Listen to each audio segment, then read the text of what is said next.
This is a story of the oldest and first. Melancholy is a part of the oldest medical system in the world, the humoristic. Although the version we know comes from Empedocles, there was undoubtedly an older, shamanistic version that was based on seasonal change, not logical opposition. This would position melancholy between the death of the phlegmatic humor and the rebirth of the sanguine. This position is confirmed by melancholy's key motif, the theme of the two deaths, the literal death and the symbolic death, separated by a period of wandering known to all cultures. The relation of wandering and error is also ancient and architectural.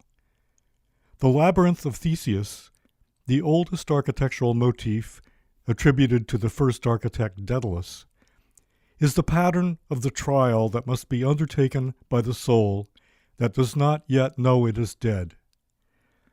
The design internalizes space by alternating between divergence and convergence, so that any traveler who pauses and forgets the direction of travel, thanks to the ambiguous directionality of this space, will need some instrument to duplicate the function of Ariadne's thread by indicating the tensile difference between inside and outside. If the humoristic system can be said to be the oldest medical nomenclature, melancholy could claim to be the oldest component of that system, in that its relation to life and death is fundamental to the lively three humors that deal with rise, success, and ultimate failure of the living organism. The concept of a period connecting death with life inversely belongs to all cultures, no matter how they fashion this doctrine of metempsychosis, the durability of the soul. In Cicero's preservation of The Dream of Scipio, the younger Scipio is taken in a dream by his more famous dead uncle to the realm of the dead, where he learns the secret of melancholy, that for the soul, what we regard as life is really death, and death is really life. Inversiveness characterizes the etiology of melancholy as well. The Renaissance perfected the medieval formula of aut deos, aut daemon, either God or the devil, that characterized the delusional beliefs of those afflicted with this mixture of genius and madness. Aristotle had tried to formalize this in his short essay on melancholy, the Problema 30.1. Ever the empiricist, Aristotle diagnosed the melancholy genius as self-limiting and masochistic. Foucault has noted that the system of humors is still with us in the form of mania, hysteria, and despondency, with melancholic's manic depression filling in the quartet as a part of no part, the element that paradoxically does not fit but holds the others together. The isolationism of melancholy genius, translated to the spatial considerations of geography and architecture as a contronymic force of the no place, the peripheral wilderness, home of the wild men who featured as substitute sacrificial kings in the period between rotating kingship, where real kings were murdered, and enduring kingships sustained by the fiction of the king's two bodies. The spatial and temporal features of melancholy were marginal, liminal. The melancholic came to stand for the inverting margin, which could be the inside of an outside or outside of an inside. This is the trick that Olmsted played with Central Park, arguing for the therapeutic value of being in the center but experiencing it as an external perimeter. The visual advantages of this inside made outside have made Central Park the most filmed location in the history of cinema. Naturally, the scenes filmed there are predominantly melancholic.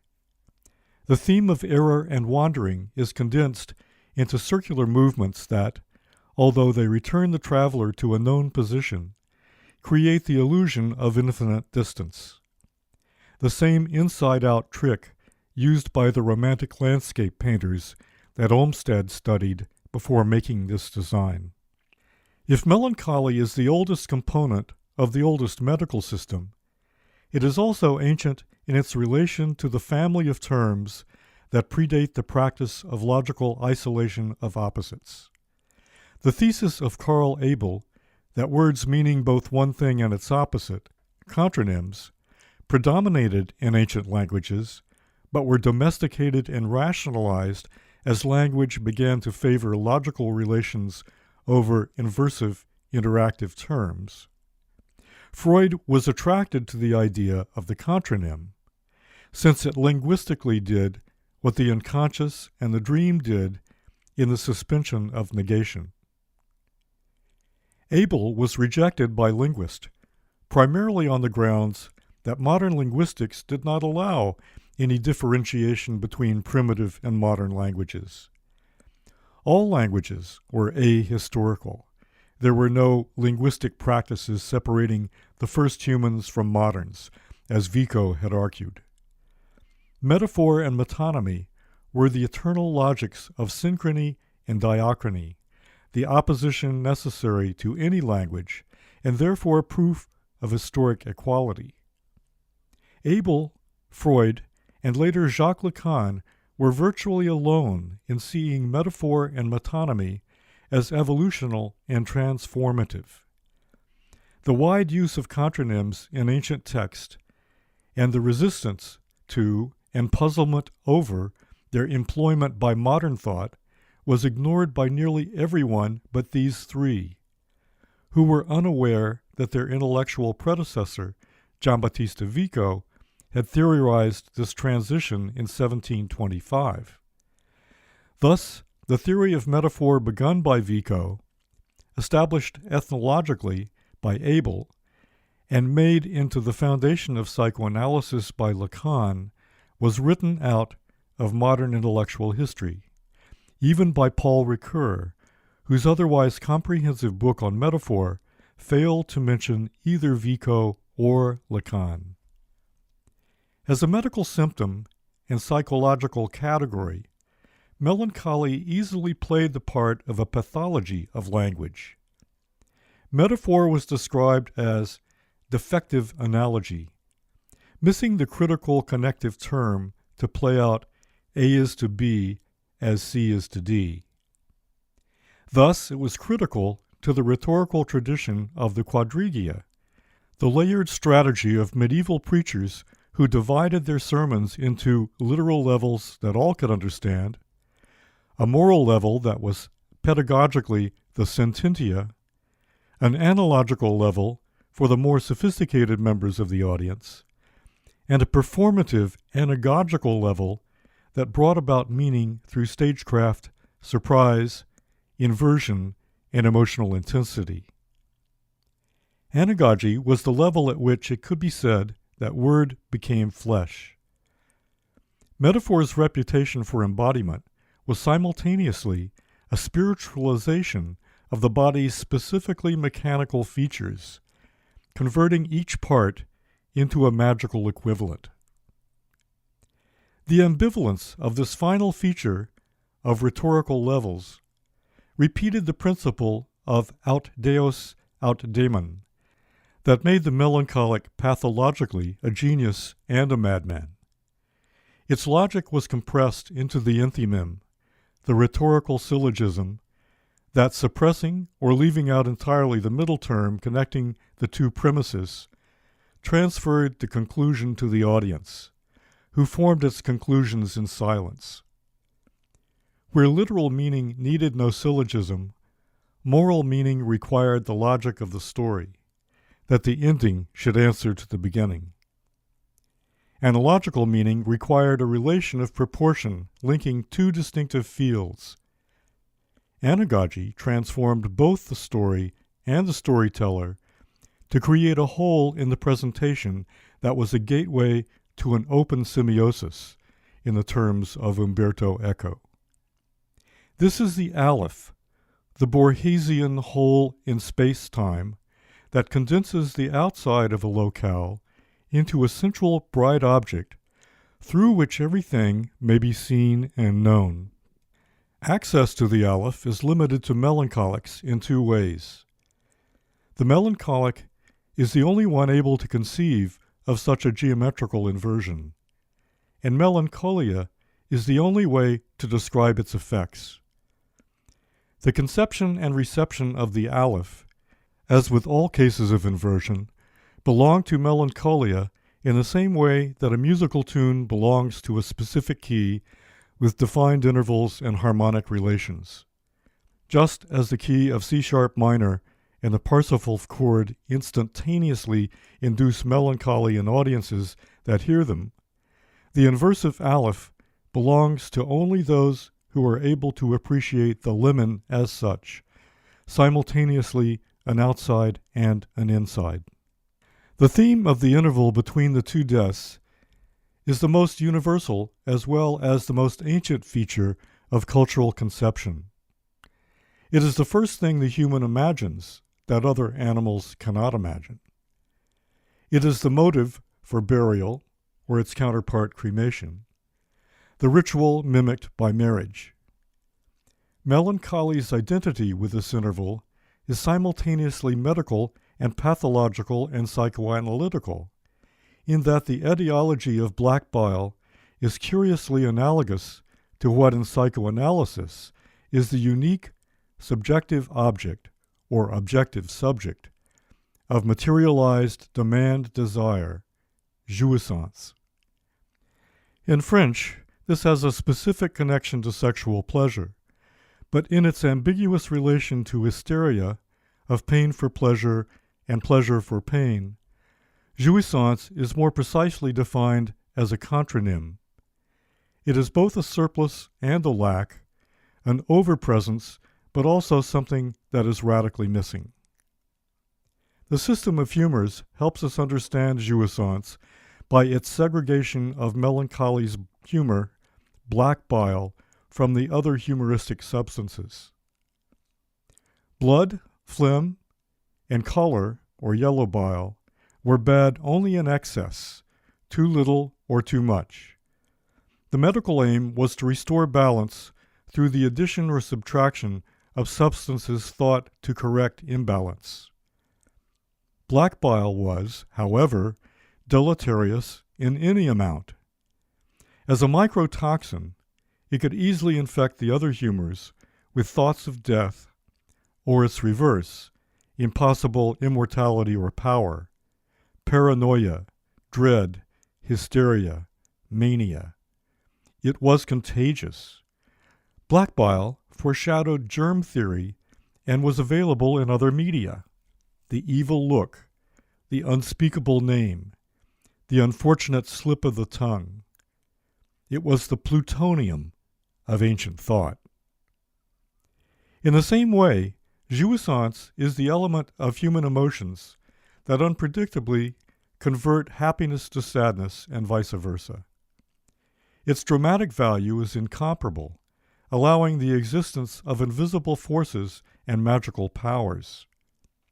It is the reason that ancient peoples believed that love could be induced or destroyed through curses written on gold foil, carefully rehearsed musical expressions, or magical elixirs.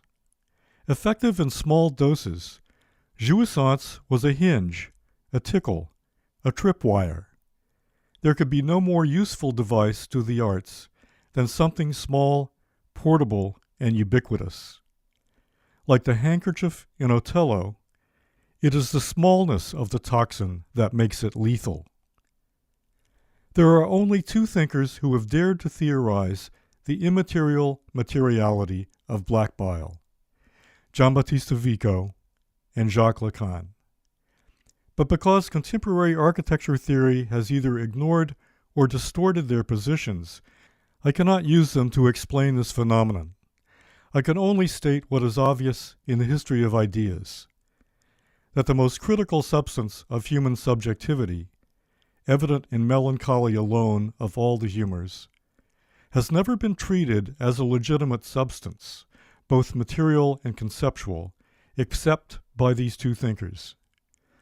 The inverse of this claim is that other thinkers have missed the opportunity to connect melancholy with jouissance because they have not properly conceptualized the role of inversion involved with the latter. For both Vico and Lacan, jouissance and hence melancholy were geometrical.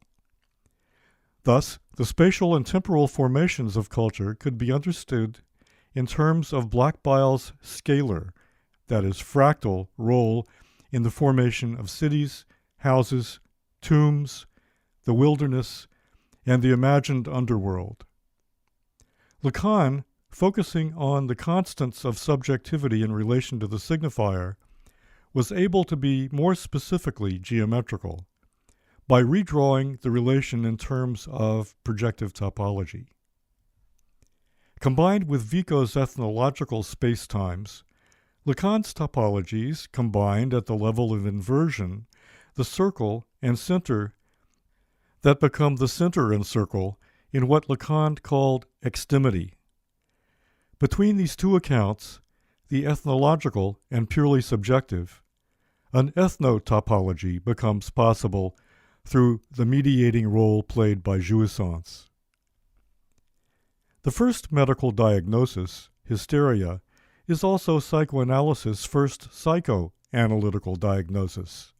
The lectures of Charcot that convinced Freud that the body was in fact a projection of the mind.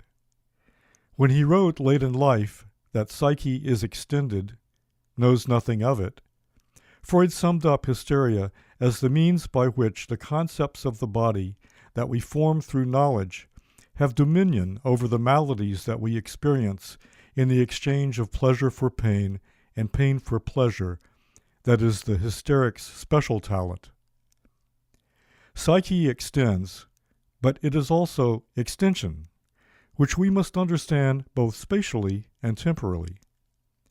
Our concepts of duration, momentum, action, and stasis, all of which have their humoristic counterparts, come with the spaces that make them possible and understandable. Melancholy in this regard is the connection between the stasis of phlegmatic death and the activation of rebirth celebrated at the cultural level by marriage and envisioned by art, literature, and religion as reincarnation, refleshing. The animus must enliven the anima. This is not the hasty gender interpretation of a male spark enlivening a passive flesh, but the contronymic function of the wedge, or chelum, that simultaneously divided and bound together. This is the same word that Dürer engaged in his anagram of melancholia, the limoncello, or gate of heaven, the title of his famous engraving. If melancholy is the connection between death and rebirth, and if its architectural emblem is the Thesean labyrinth, we might speculatively conclude that death is the source and foundation, or even the cause, of life, a view in concordance with the myths of so many cultures, given the evidence of the catabasis, the descent into Hades, that we may accept it at face value. Melancholy's stasis suggests that this cause is uniquely and radically a passive cause, a cause that develops instrumentally out of the latent material circumstances of dry, cold earth, which nearly all agricultural societies take to be the womb of both plants and animal life. The key is to see melancholy as an interval, a ratio connecting extreme opposites. This is the contronym in terms of repetition that accommodates continual change to a rule of stasis. We can see this mathematically in the Fibonacci series, where a continual addition of numbers beginning with 0 and 1 use a ratio of 2 to 1 to create a curve defined by 1, 1, 2, 3, 5, 13, 21, and so on. We might also consider how Pascal's triangle begins with a 0, 1, 0, to create subsequent lines of 11, 121, 1331, 14641, and so on. Palindromic series that, in addition to prescribing the numeric binomial equations, feature the principle of plus ça change, plus c'est la même chose in the system of countable numbers. The emergence of an active force or positive form out of a passive formlessness is a matter for further consideration that involves a new kind of causality, where the logical function of negation is suspended. This allies the phenomenon of emergence in nature, exaptation, with its counterpart in the unconscious, where the same negation of negation applies. Where, in the classic example, dinosaurs' feathers suddenly become critical for survival by flight, sudden change comes about not through any intention or design on the part of the organism, but by a shift in environing conditions and relationships. The same could be said for the unconscious in its relation to psychoanalysis. The focus on seemingly irrelevant details presented in haphazard manner in order to tune in to the evenly distributed, i.e., fractal nature of contents that are one moment suppressed and then suddenly expressed. The melancholy genius seems to have adapted the principles of exaptation for the creation of sudden wit out of a generally suppressed or depressed, unremarkable background of weakly related materials. The sudden strength of an emergent idea is melancholy's specialty, and this can only be explained by attributing to the melancholic what Freud recommended to the analyst attending to the analysand's seemingly random, but actually fractal unconscious. The method of weak focus, evenly distributed attention, is able to use a stochastic procedure to randomize background noise in order to strengthen the weak signals of the unconscious. The genius of melancholy also involves long periods of unfocused attention, whose affective aspect varies from restlessness to despondency. Suddenly, an idea appears from out of the blue, all the more impressive because, out of nowhere, it seems to account for everything. This is the mad genius contronym of the melancholic, which was distilled and formalized by Balthasar Gracian as agutezza, the principle of rhetorical wit that did not allow time to develop, but appeared suddenly, synthesizing all that had come before. This is not an esoteric intellectual movement, but an idea grounded in the folklore tradition of vallenato challenge music, where two musician-singers exchange insults and witticisms within a stringent cadence. Variations all across South America and Africa complement the early modern European traditions of wit challenge, made popular by Edmond Rostand's Cyrano de Bergerac, and also Patrice Lecomte's film Ridicule. Melancholy genius, like the figure of the court jester or folk hero underdog, are often hidden by the highly variable contexts in which they appear. Yet they are all variations on the theme of the melancholy genius. Even in the modern trope of the mad scientist, intelligence is unable to reach its peaks without the jouissance of madness, the necessity of knowledge to go beyond the formula of justified true belief to add a small amount of black